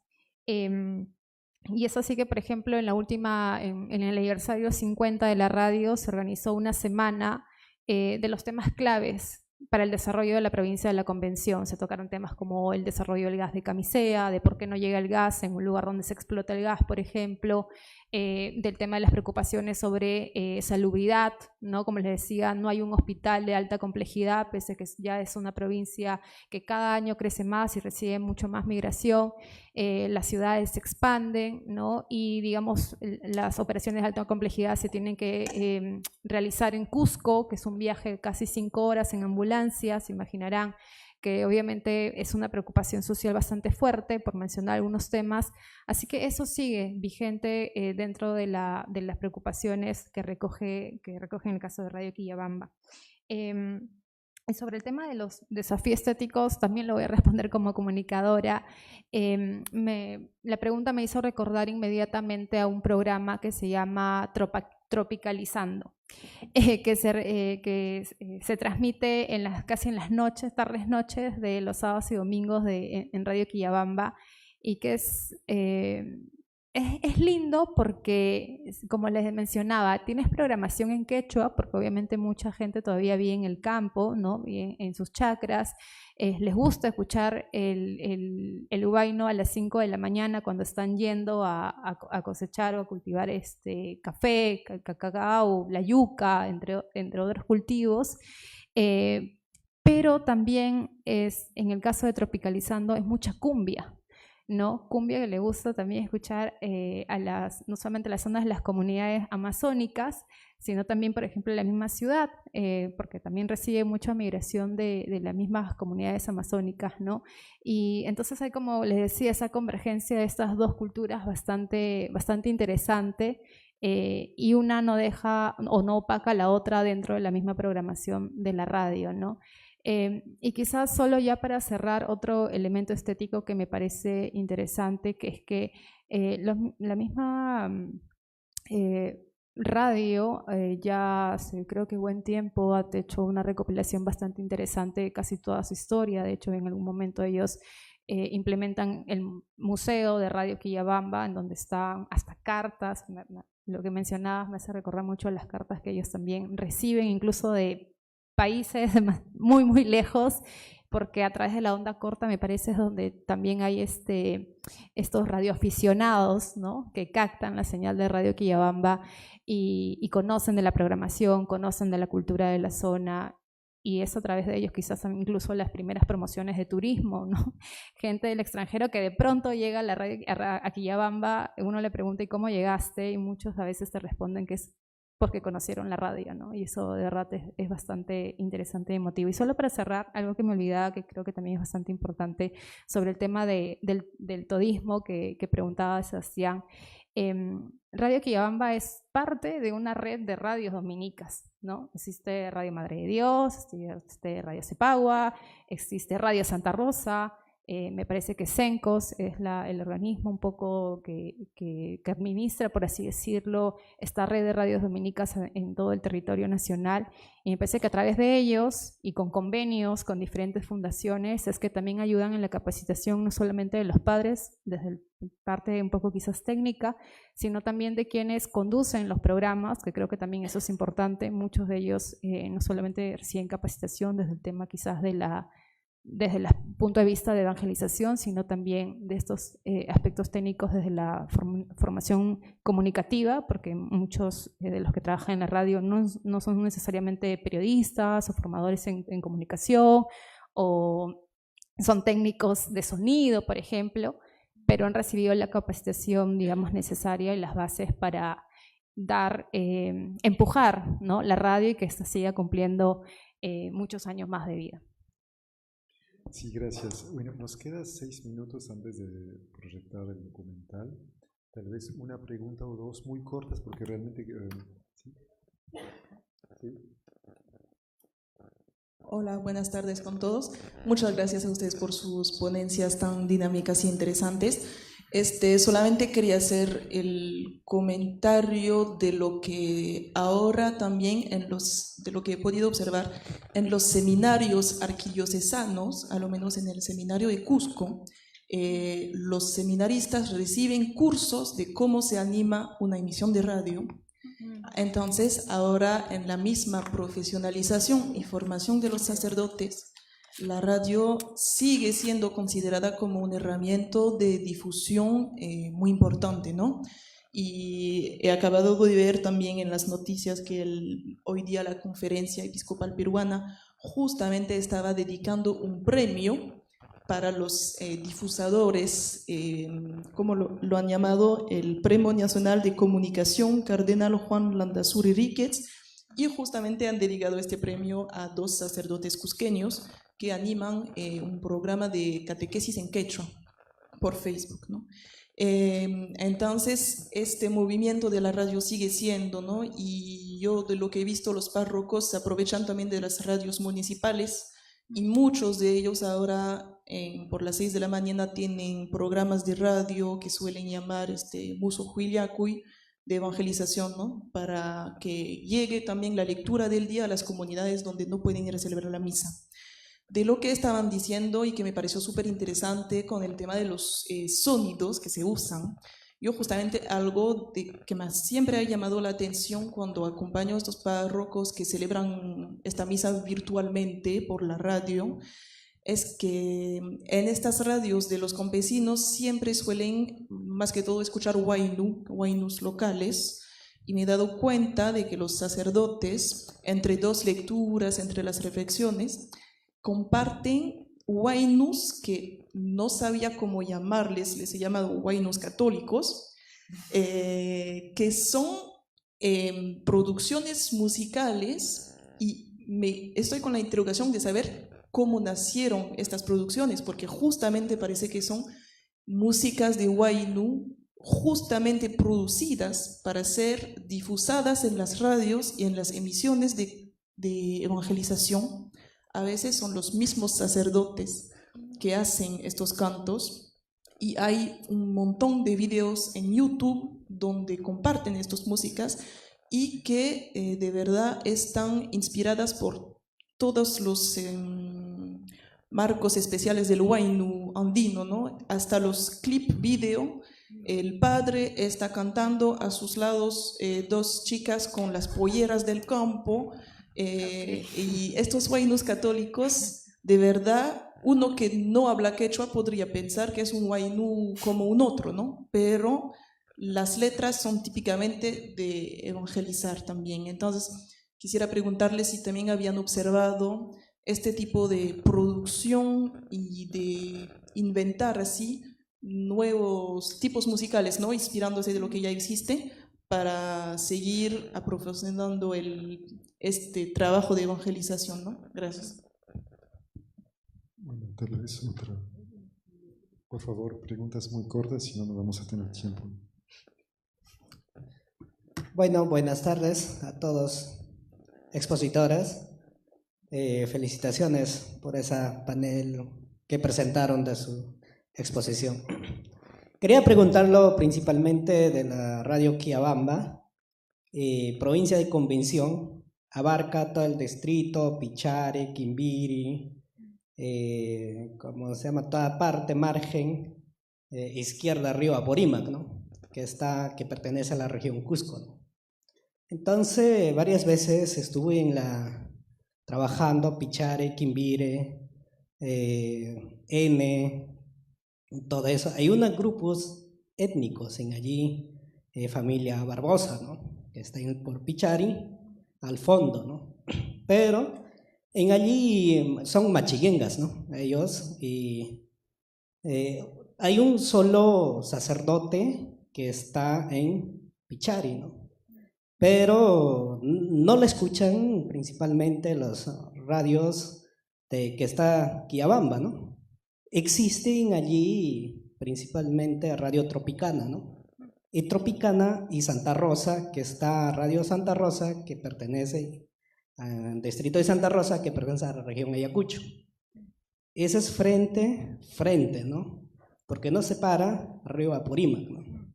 Entonces, ¿hasta qué punto avanzaron con la evangelización? En el Bray principalmente pertenece a esa parte, Pichare, Quimbire, Villa Virgen, Villa Quintiarina, todo eso a la región Cusco, ¿no?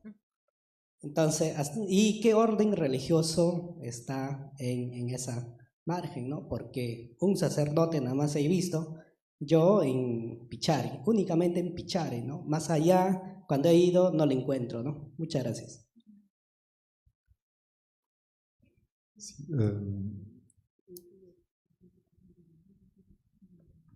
no sé, voy a tomar una última pregunta, o preguntas, si no, no vamos a tener tiempo. Bueno, brevísimo.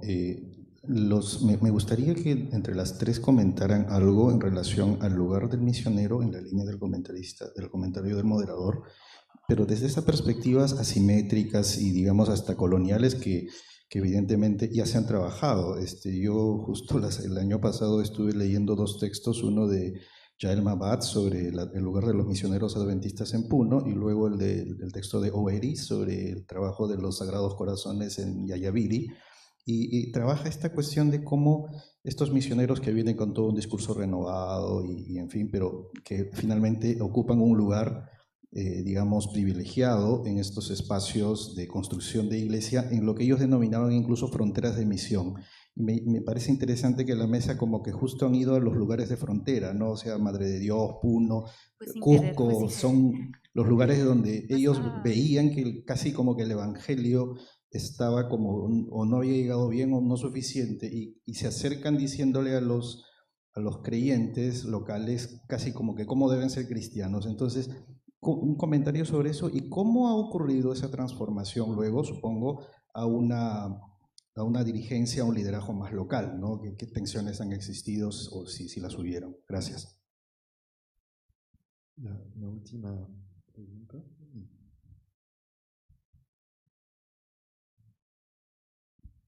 Sí, muy breve.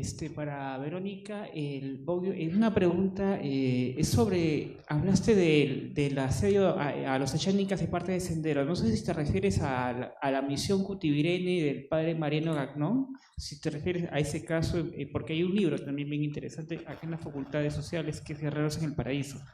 Nada más. Sí. O sea, ahí se trasladan y generan Pagoreni, ¿no?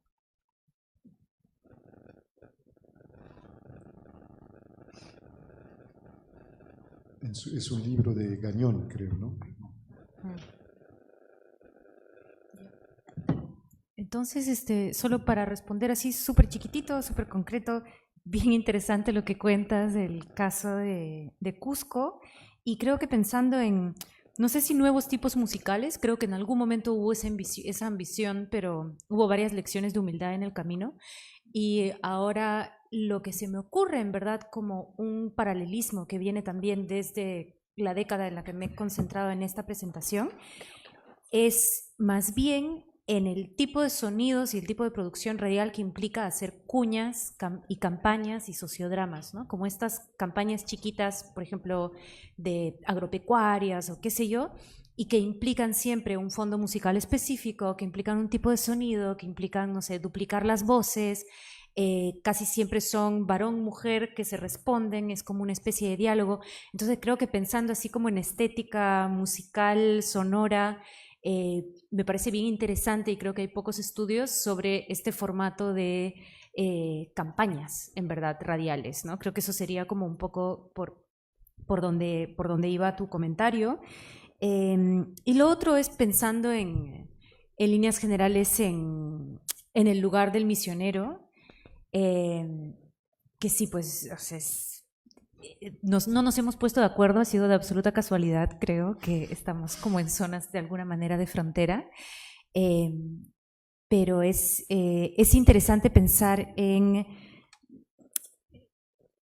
cómo por una parte llegan, en el caso de los Marinol fue muy explícito, ¿no? O sea, hubo un rechazo al inicio que estaba vinculado con su condición de ser estadounidenses, que además, digamos, es un país que se identifica en el lugar común con el protestantismo, y entonces que vengan curas no solo extranjeros, sino gringos, era como especialmente insultante para incluso el obispo puneño de los años 40, que no los quería aceptar al inicio.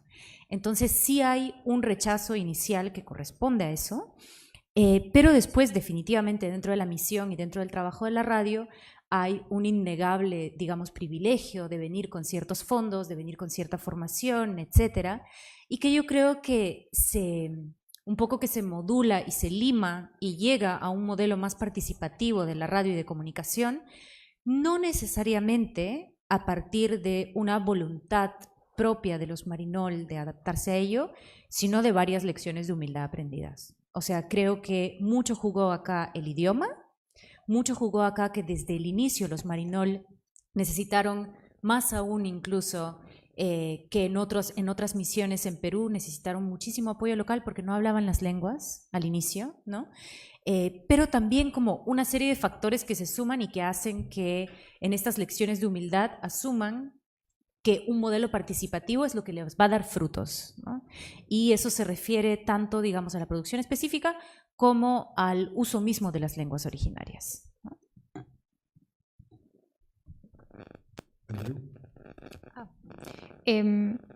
Sí, trataba de recordar para justo responder la primera pregunta. No coincido, creo que también con Victoria, no, perdón, con Jimena. No recuerdo, digamos, algunos elementos estéticos en particular en el caso de Radio Quillabamba.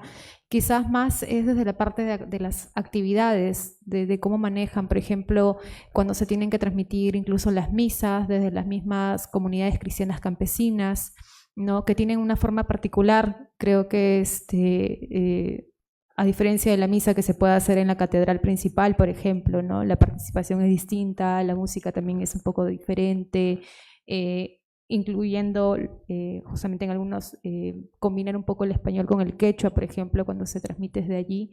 Y luego como que también un poco la renovación por ejemplo, de las personas que trabajan dentro de la radio, aportan estas nuevas miradas de cómo también acercarse a la sociedad, a la comunidad.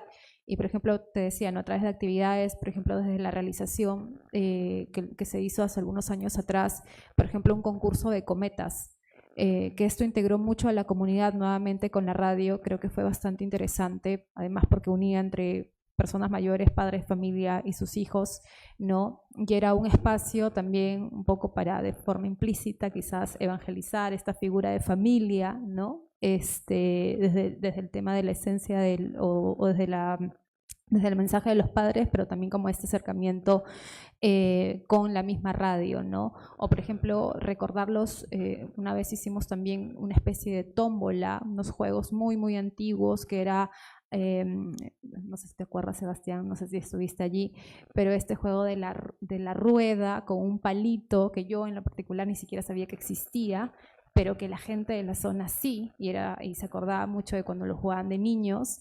Y este tipo de participación, vivencias, también de nuevo hacia una renovación, por ejemplo, de la confianza entre la comunidad y también la radio. Y creo que son también otros aspectos que son bastante interesantes, particulares también, que creo que también ayudan un poco en la forma en que también en el caso de la misión dominica en Quillabamba, puede volver, como les decía, a renovar un poco esta conexión con con el mismo pueblo, con la misma gente de la zona. A la pregunta sobre el tema de las misiones en Pichari y Quimbiri, en lo particular no he tenido el gusto de poder conocer esa zona. Trabajé un año en Radio Quillabamba, pero lo máximo que llegué fue a Camisea y creo que a otra zona más, pero no llegué a esa zona. De hecho, muchas de las veces que como periodista trataba de contactarme con la municipalidad, tanto distrital como la provincial. Sé que también la provincial no iba frecuentemente hasta esa zona para un poco saber la realidad o justamente recoger las demandas, ¿no? En lo particular le debo la respuesta. No sé exactamente si ayer estaba leyendo nuevamente el libro sobre la historia de la provincia de la Convención y el tema de las misiones dominicas, y de hecho hablaban más hacia la zona del Alto Urubamba que las zonas de Pichari y Quimbiri. Me parece que, y bueno, leía rápidamente un poco de justamente la información coincidiendo en lo que usted decía, ¿no? Que hay muchos sacerdotes, y yo creo que además es porque es algo que está pasando en la iglesia en general, ¿no? La falta de vocaciones, o digamos la reducción de vocaciones sacerdotales, creo que es, la misma iglesia lo ha reconocido como un problema actual, pero ya, obviamente es otro tema de debate, de discusión, quizás de exposición. Eso, muchas gracias. Gracias. Bueno, muchas gracias. Levi, ¿podríamos proyectar el documental? Sí. ¿O está en la computadora? Vamos entonces a sentarnos.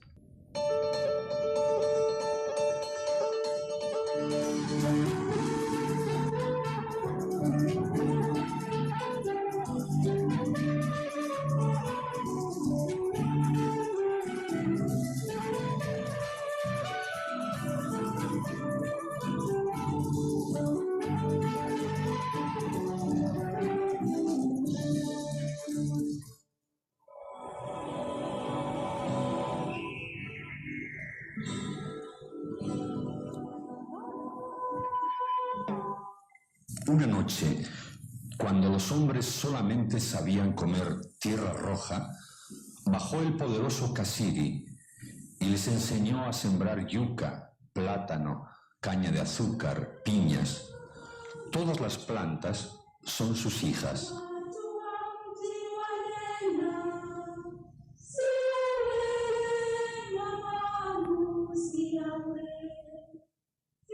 Kasiri volvió contento a su casa en el cielo y los Machigengas se comprometieron a cuidarle sus hijas. Nunca deberían maltratarlas porque podría enojarse y se las llevaría de nuevo. Si esto ocurriera, los Machigengas tendrían que volver a comer tierra roja solamente.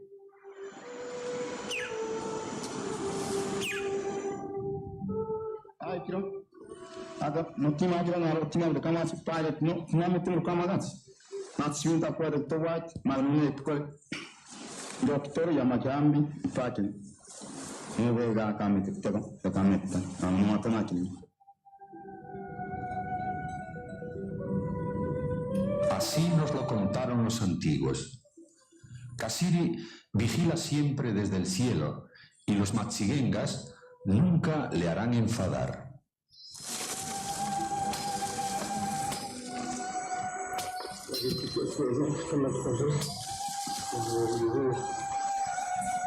Todo lo que Kasiri enseñó a los mayores tiene que ser aprendido por los niños. Ellos serán los continuadores de la tradición. Con cariño la desprende de la tierra y cargándola sobre sus hombros, la llevará a la casa para convertirla en alimento.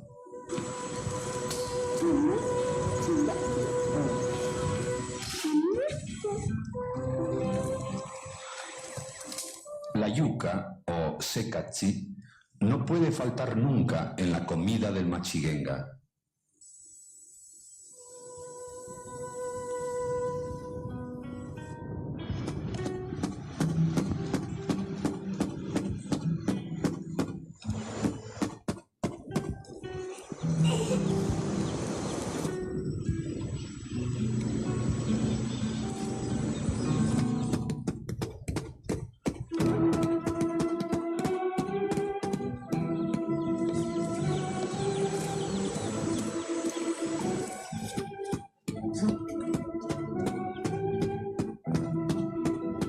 Kasiri usa una cusma de algodón blanquísimo y el secreto de su tejido también lo encomendó a la mujer. Es un trabajo meticuloso y necesariamente lento. Varios meses se tardan en terminar una cusma o manchakinchi. El kirikamentonchi gira afanoso recogiendo el hilo que pasará al telar.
Kasiri enseñó a los hombres a tallar flechas de la palmera chonta.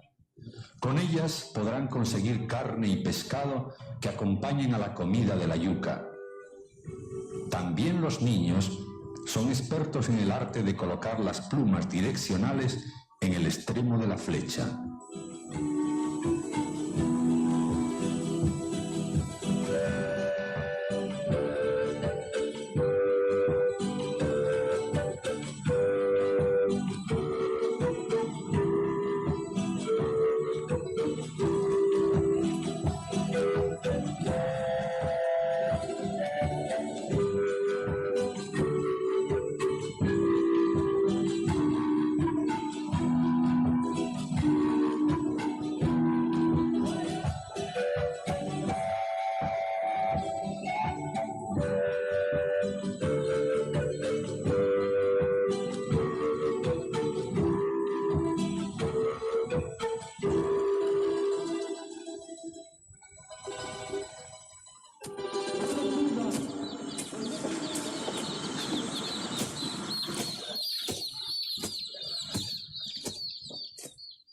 les encomendó preparar la cama donde nace la yuca y limpiar el camino por donde ha de ser llevada a la casa.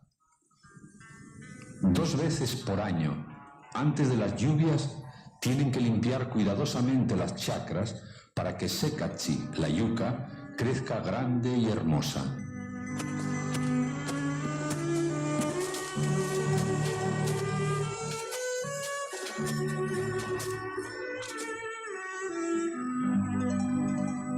La cusma ha de llevar algunas franjas de color rojo o azulado que irán ingeniosamente mezcladas por la lanzadera o amentonchi.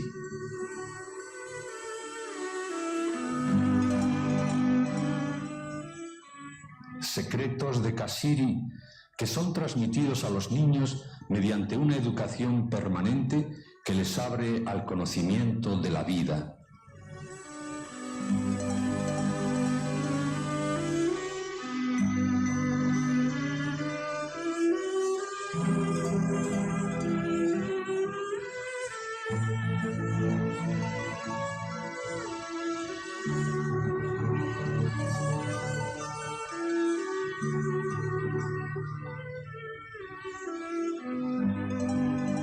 Enseñanza que se convierte en juego y ciencia.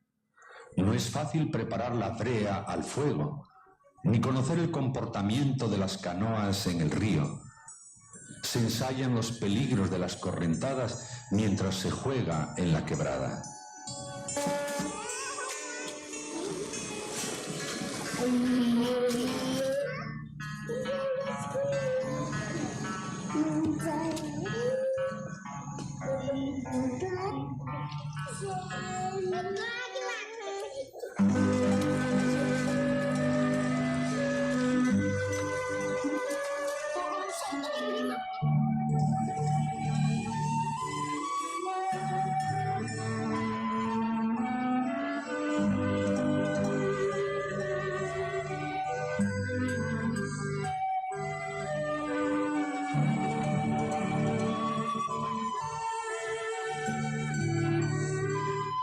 Los machigengas han entendido, gracias a Kashiri, el amor a la naturaleza.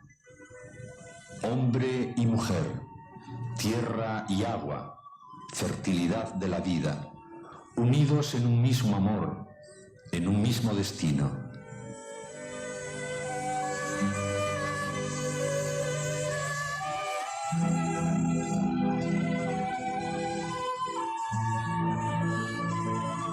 Todos los frutos de la selva convergen en la casa como dádivas de Kashiri. Plátano, pacae, chirimoya o dátil. Cada periodo del año tiene diferentes cosechas.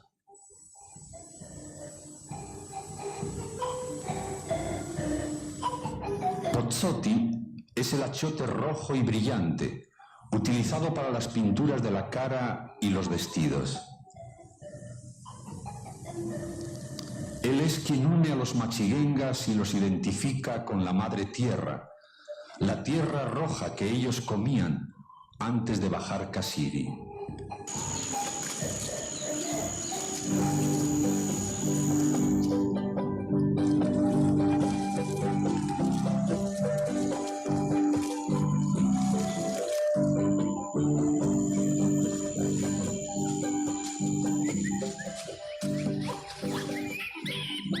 Identificación que alcanza a todos.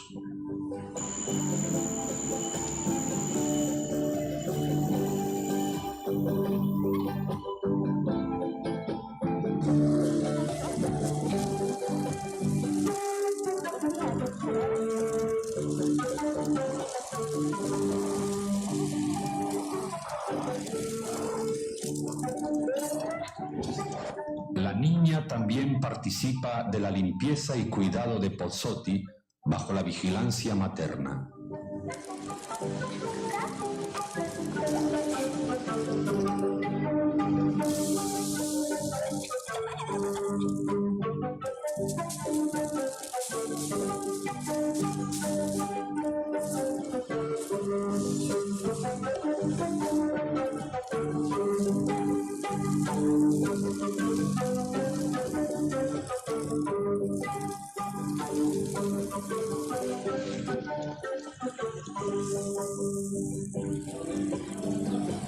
De esta tierra y de esta naturaleza enriquecida por Kashiri, brota también, como fruto maduro, el sonido de las cañas.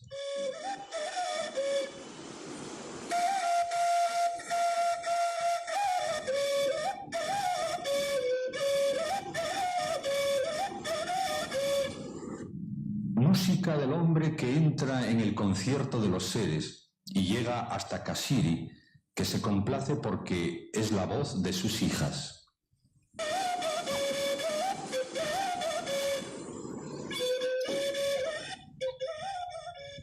Las flautas son garinchi, dialogan entre sí por la colaboración del hombre.